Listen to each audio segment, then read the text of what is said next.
Welcome, beautiful listeners. Thanks for tuning into the Bring Me to Life podcast. I'm super excited to be here today with Kelsey, who is an amazing just being. She's doing so many positive things and has so much to offer.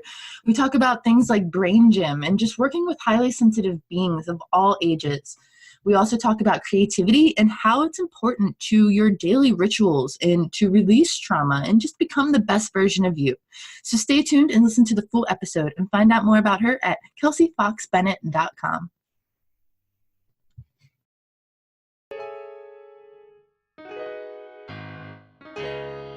For many of us, spirituality is just the quest to find essence or true meaning and to really just connect with a higher consciousness. Welcome to the Bring Me to Life podcast.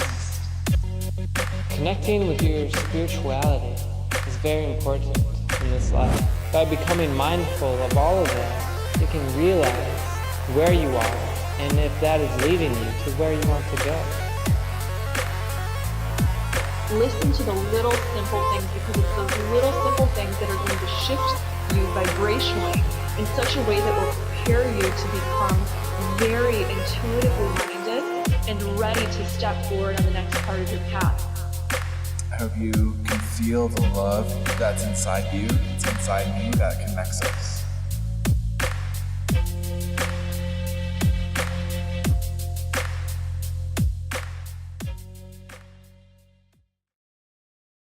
Hello, everybody. Thank you for tuning in to the Bring Me to Life podcast. I'm super excited today. I have an amazing person here to chat with you. She is involved with all kinds of amazing things, and I am just so excited. So go ahead and introduce yourself and a little bit about what you do. Yay! Hello, all. Thank you for hosting me and for having me. My name is Kelsey Fox Bennett, and I am a healer, educator, and coach. And I work, usually what I say is I work with all ages of highly sensitive souls. So I work in the New York City area with children of all ages and abilities in person. And mostly with kids, I'm working to help them create a solid foundation in their beautiful bodies for all healthy learning and growth and development. What I'm most trained in is something called brain gym, which is a form of educational kinesiology that uses simple, intentional movements to reduce stress in the body and reconnect areas of the brain.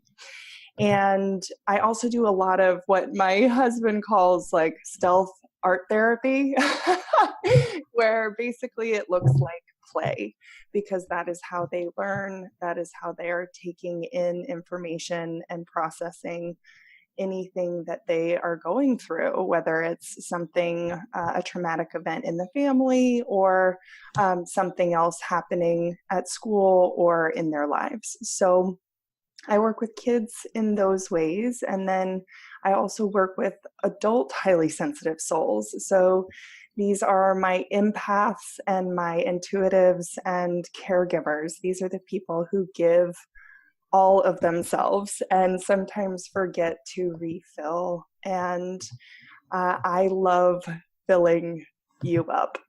So what I do is over the phone coaching, we do some brain gym, we do some mindfulness, some spirituality, angel cards, if that is what you are called towards. And we do some deep dives to help you really rewire and receive more love. And I love it. I love what I get to do in the world, and I'm really grateful to be here. So that's me in a small nutshell. That is amazing. I love all of that. I love that you're doing stealth art therapy, because I do kind of the same thing, but not necessarily clay. It's just, it's a lot to go to the schooling for the actual art therapy right now. But the art is so healing. It's so just healing. Any way you do it, whether it's trained or just creativity in general. Checking out your website, I saw that you have a lot about creativity in how it's helped you. Why don't you share with our audience how creativity has helped you on your path? Absolutely. So creativity was always my safe haven. It was my way of processing the world around me. And when I was a little girl, I wanted to be a writer. I loved stories. I loved seeing magic and possibility everywhere. And I feel like creativity always has allowed me to return to this really incredibly open space of connection and honestly of spirituality. I would say that creativity has always been a huge connector to spirit for me. And it was most helpful for me when my friend got hit by a car and died at age 9, and I witnessed it. I did a brain gym session right after, but we used creativity, we used drawing. And I remember feeling like I was helping him pass to the other side by drawing, big doodles on a giant piece of paper. And it was just a beautiful way to feel part of that transition and to stay in my body and to stay grounded. So, that's just one of many ways in which creativity has helped me process and continue to stay connected to this moment as well as to the divine. Wow. It sounds like you've really had to process through some traumatic experiences. I understand how art is very helpful with that. When I actually lost both my parents when I was younger, and it was like a person, I believe was a lawyer. And instead of asking me questions for like adoption and things like that, they had me draw. And they would have me draw what my family would be like and what my home would be like if I was in a stable home. And that was some of the most healing through that time for me as well. So I love that you brought that up. It also looks like you offer on your website a series based on creativity. Can you tell us a little bit about that? I do. Creative Renewal. Is that what you're talking about? Yeah. Yeah. Creative Renewal is a workshop series, and it really, it does what it says. It helps you kind of refresh your creative spirit and be able to feel connected to joy in all areas of your life. So it's that ability to see possibility, like I said, and reconnect and restart, especially around goals. So as part of the course or part of the workshop series, I talk about what it is to have a vision and to have that vision become a reality. And that is a creative process, whether that vision is a creative vision or a more concrete vision. That is a creative process. So I take you through that process to make it easier. Beautiful. Yeah. So it sounds like the creativity has really been helpful for you with processing trauma and experiences in your life. We're also discussing in Bring Me to Life's challenge this month. We have a topic each month. It's rituals for success. I would love to know what some of your rituals for success are and what you would like to share with the audience. Yay! Absolutely. So something that I talk a lot about in all of my work is a daily self-love or spiritual practice. And I love the idea of rituals, right? I love the idea of simple ways that we are connecting to ourselves or to spirit to basically not only rewire old traumas, but also to put out our intentions, our desires, our goals, and really, state to the world that this is what I want and this is where I'm going, and I'm drawing to myself and connecting to this energy of whatever this is. So what I do for a daily self-love practice is I like to choose something that is healing, like a healing tool, and that can be 5 minutes of meditation or silence. That can be an affirmation with with mala beads, where you are every bead that you are passing between your fingers, you're saying a positive affirmation. I am worthy. I am loved. I am successful. I am committed. I am surrounded by magic, whatever it is that you want to call in. And so doing something like that where you're putting yourself in a healing state of connecting to whatever it is that you desire, or connecting to silence and allowing spirit to flow through you and give you guidance. One of my favorite affirmations is, I am here and I am willing to hear. And that is from Kyle Gray, who's one of my teachers. And I love that so much, because it's basically like, I am present and I am willing to listen. I am here and I am willing to hear. So that can be a lovely kind of starter to a 5-minute meditation or time of silence. And then something of joy. So we were just talking about creativity. Typically, creativity is something that brings people joy. It can also be walking in nature, smelling a flower, smelling an essential oil, something that lights you up. At one point for me, I was taking hot baths as my activity of joy. And what I recommend for people to do is to do both, right? Because like we were just talking about with play, it's true for adults also. When we are doing something new, if we make it fun, it usually is easier for us to show up for. And so having that intention of joy when you are, whatever it is that you're going after or wanting to call in, whether it's financial abundance or a relationship or a career opportunity, to really pair it with something that brings you joy. So maybe in addition to the 5 minute of silence, you will have 5 minutes of dancing. I love for people to personalize it. So if you're listening in right now, just take a moment to be like, what would bring me joy right now?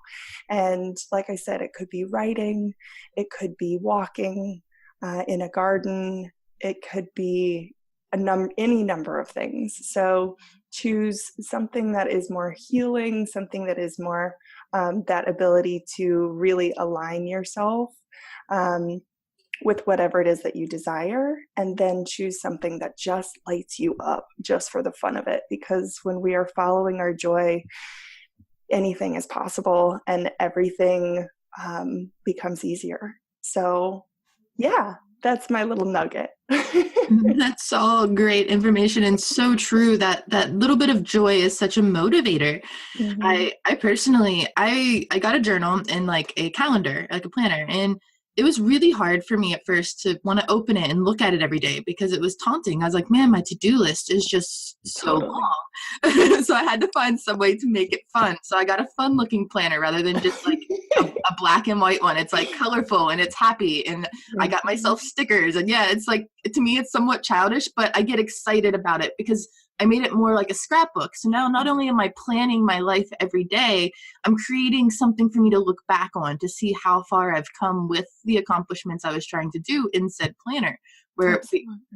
I went from a to-do list to a creative endeavor, and it has motivated me to open it basically every day. Yes, that is so perfect. I love that example. It's the little things. It really is. And I think we forget that, our true purpose, our main purpose is just to delight in the little things. And when we do that, the big things become manageable. So yeah, I love it. Yeah. It doesn't take much to make something joyful. Sometimes you just got to think about it. The same with yoga and meditating. I used to hate meditating or sitting still for so long, but once you find a way to, reward yourself, like I'll meditate and I'll feel so good after. And then it's like, oh, I meditated. I sat still for 5 minutes. Now I can like go do something else that makes me happy rather than just sitting still. Mm-hmm. Such an important practice. Mm-hmm. Yes. Let's jump back a little bit. You mentioned at the beginning of the discussion that you personally did a brain gym session after a traumatic experience. Yes. From what I understand, you're now also trained in brain gym. Tell me a little bit more about that and what its purpose is. Okay, great. So I was really blessed, actually. I am one of the first licensed brain gym practitioners in the US who has experienced it from infancy. So my trainer, my practitioner, Colleen Gardner, she was one of the first 3 people licensed in brain gym. So it started out in California. Paul and Gail Dennison are the founders of it. And it started actually as a literacy practice, as a training of helping kids read, because that was something that Paul was really passionate about. And he found that there were so many things that you could do with your body that help prepare the eyes, help prepare the brain to be able to take in information, right? Connecting right and left hemispheres through simple activities, waking up the eyes, reducing stress. All of these things make reading and therefore also learning so much easier. And so my trainer, or the person who worked with me when I was little, Colleen, she was interested also in just like kinesiology, touch for health, all sorts of different healing modalities and offerings. And what I like about Brain Gym is that you can it creates a framework that helps you rewire, that helps you feel more at ease, more connected. And it offers healing, very simple healing tools that you can do in just a few minutes that you can carry with you throughout your day, right? That's one of the things that I love most about it. It's very mobile. You can be out and about and you can put yourself in a pose, or you can place your hands on different points and take a few deep breaths. And within a minute, you feel different, right? And you can do it at any time, anywhere. And people don't, it's not like, what is she doing? It's like, nobody can tell that you're doing something for yourself. And I grew up like you said, mostly for emotional challenges. So yes, I used it for school. I used these tools before every single sports game I played, every single test I took. And so I had bacterial spinal meningitis when I was a baby, and they were worried I was going to have learning challenges, which is partly why I got involved in this work. And I graduated at the top of my class. I loved learning because for me, it was very easy. And I do believe it was partially because I had these tools to make me feel at ease while I was learning. But in addition to that, anytime we would call them emotional balances, anytime I was frustrated, upset, or hurt, my parents went through a divorce when I was born. And, there were all sorts of feelings and emotions as I was growing up around that. And of course, other relationships. And I mentioned the death of my friend. I would have emotional balances where it was like, there's so much happening in our body during emotional or traumatic events where we are disconnecting, right? We are in a state of reaction. We are in a state of disembodiment, right? We leave our bodies. And so Brain Gym, I find, is a wonderful tool and framework to help you stay connected. It's all the same things that apply to learning, but it helps you stay in your body. And I just love it. I just love it so much. And the other reason that I love it so much is I know a lot of people who lean into Brain Gym for education and lean into Brain Gym for healing of the body. And I love it for both of those reasons, but I mostly love it for this emotional aspect, for how it makes you feel when life is going up in flames around you, type of thing. And so I'm just really passionate, clearly, about the work. I love it. I love hearing how passionate you are about it. That shows that you are sincere and that it's obviously really helped you. Yeah. Brain Gym is just one part of your coaching and support system, correct? Yes, absolutely. All right. So let's talk to the audience. What kind of people are you looking to work with? Or if somebody is like, man, should I work with her? What's in your ideal client and what do you offer them? Yeah, well, as I mentioned before, I tend to attract highly sensitive souls. I'm a sensitive soul myself. These are people who are, like I mentioned before, empaths, who feel what others feel, who are taking on a lot, who desire big, beautiful things. But as they take steps toward that, they either have old messages of self-doubt coming out. They are feeling overwhelmed. They are feeling energetically burnt out. These are my people because I have a whole toolbox and system for you to nourish yourself and sustain your success, not just attain it, but sustain your success. So you can actually, like we talked about, enjoy not just the process of attaining your goals or stepping into new levels in your career or different ways of relating with your family.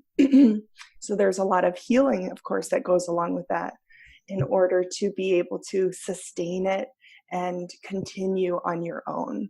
And I'm all about giving my clients tools. So when you work with me, you will take something home with you. You will take a practice, you will take a prayer, you will take something that you can call on anytime that you need support. So people who are going through big times of transition, people who some old traumas are being kicked up, or a recent trauma has happened. I work with people who are healing from miscarriage quite often, actually, and people who are going through divorce or some type of rupture, basically.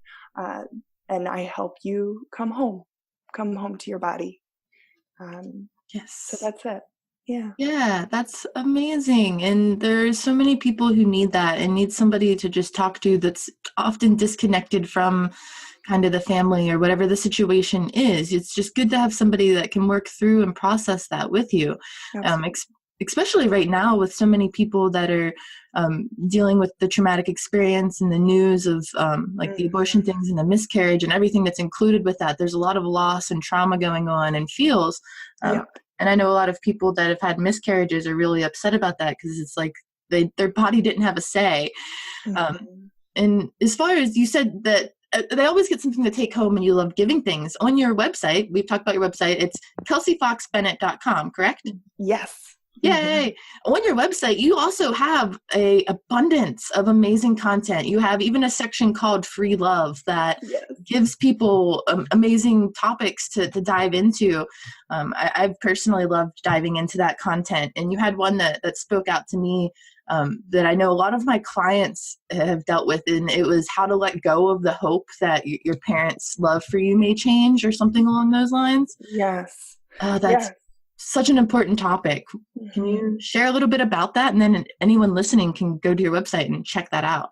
Yeah, absolutely. I'm so, thank you for mentioning that one. It's actually my newest post, and I do this series which is called Ask Kelsey, and basically people submit things that they are facing in their own lives and their own challenges, and I offer my love and support around whatever it is that they have going on.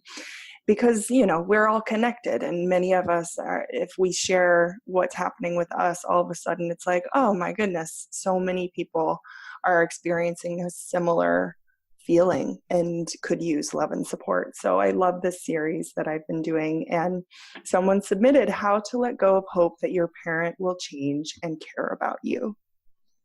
And this is a topic that is near and dear to my own heart, with my own healing with my parents. And it is also something that I just feel so many of us can benefit from, this discussion of how to recognize, of course, that our parents are human, how to release our expectations of them, how to recognize that we can be a parent for ourselves and we can cultivate those types of relationships in our lives, and how to really let go or mourn the loss of that ideal that we so deeply desire, of that connection to a parent that is, we desire it to be unconditional. This is our first relationship. This is our first wiring of how we see and interact with the world. And so it's deep. It's a deep yearning that we can have. And it's a lifelong healing process. But I do offer my suggestions to not only get going, but to find freedom along the journey. So, yeah. Beautiful. I think it's a important topic to discuss. Many of my clients have struggled in that area, and as have myself, being adopted and having a different kind of parental love. We have these expectations for them that's just sometimes not realistic, and the same for them and us. So it's important to find that middle ground, and I think that also falls under the rituals for success. Instead of falling into, for anyone, expectations of what others have for us, to find that pride in ourselves and to love ourselves, so that we can not necessarily look for that validation from parental or friends or family. Yes. And that is the work. That is it.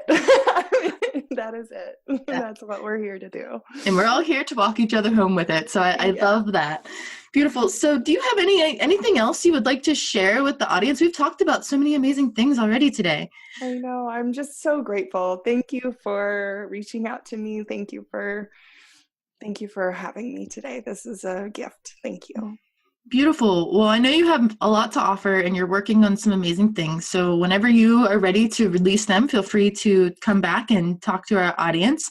I hope you check her out at kelseyfoxbennett.com. She's also on Facebook. Where else can people find you? Or is those the main sources? I love Instagram. So I'm at Kelsey Fox Bennett on Instagram. I am on Twitter, but to be honest, I'm not really on Twitter.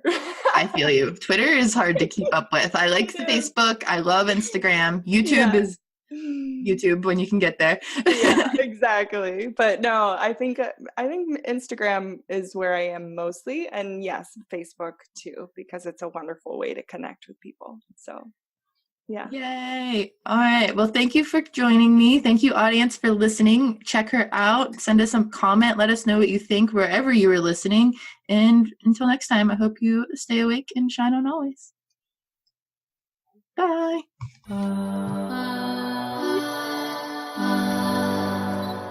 Thanks for shining on with us.